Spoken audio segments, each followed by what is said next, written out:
Bonjour, René Jeannesson de l'agence immobilière Héral et Trois-Lucs. Je vous présente tout d'abord tous mes vœux de bonheur et de bonne santé pour cette nouvelle année. Et je voulais donc aujourd'hui parler d'un sujet qui est important puisque tous les jours, les clients, des contacts, de la famille me disent est-ce qu'aujourd'hui il est intéressant d'acheter, puisqu'on entend partout et on voit dans la presse que c'est une catastrophe, que l'immobilier baisse, que les logements neufs ne se vendent plus. Et bien ma réponse c'est que c'est vraiment pas cette information-là qu'il faut suivre, ces informations-là, pardon. Le marché est certes un petit peu compliqué, les prix ont tendance à baisser, mais aujourd'hui plus que jamais il faut vraiment investir parce que du coup il y a des opportunités. On vend certes moins cher le bien qu'on a pu acheter il y a quelques années, mais du coup on achète aussi moins cher puisque la règle est simple. Quand le marché baisse, tout baisse, que ce soit les maisons, les appartements, les belles régions, les moins belles régions, les beaux quartiers, les moins beaux quartiers, tout le monde subit cette baisse. Donc pour vous donner un exemple, j'ai commencé ma carrière en 2004 et à l'époque je vendais des appartements que des clients avaient achetés auparavant 2 fois moins cher. Je m'explique, donc les gens venaient me voir en 1997, ils avaient par exemple acheté un T3 à 100 000 euros. En 2004, donc quand le marché était en pleine effervescence, ils pouvaient revendre et espérer revendre ce T3 200 000 euros. Jusque-là, pas de problème, puisque effectivement, l'affaire semble idéale. On a acheté un appartement 100 000 euros et on revend quelques années plus tard 200 000 euros. Donc on a gagné 100 000 euros, plus 100 000.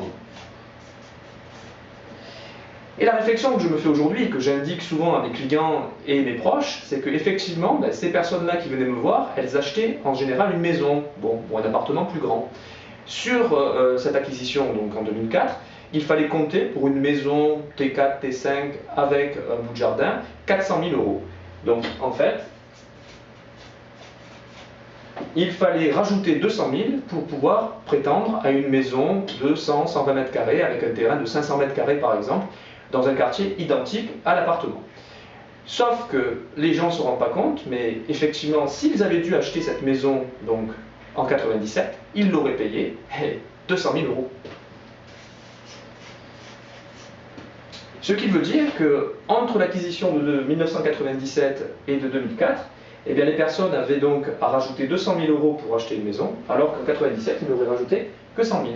Donc la conclusion, c'est qu'ils ont perdu 100 000 euros. Et oui, effectivement, quand le marché augmente et double, comme ça a pu être le cas dans ces années-là, eh bien, on se retrouve avec des situations où on doit vraiment beaucoup plus payer pour pouvoir avoir une maison digne de ce nom. Donc inversement, quand le marché baisse aujourd'hui, si la maison à 400 000 vaut aujourd'hui effectivement donc 350 000 euros, donc elle a baissé de plus de 10%, eh bien si on a un appartement qui valait 200 000 euros en 2004, eh bien on le vendra 10% de moins également, on le vendra 180. Donc là encore, on gagnerait de l'argent, puisque finalement, l'acquisition se ferait avec un gain de 20 000 euros. Voilà, donc je vous retrouve pour ceux que je verrai à la convention donc à Paris dans 10 jours. Pour ceux qui sont un petit peu plus lointains, pourquoi pas la convention internationale à Los Angeles dans le courant du mois de mars.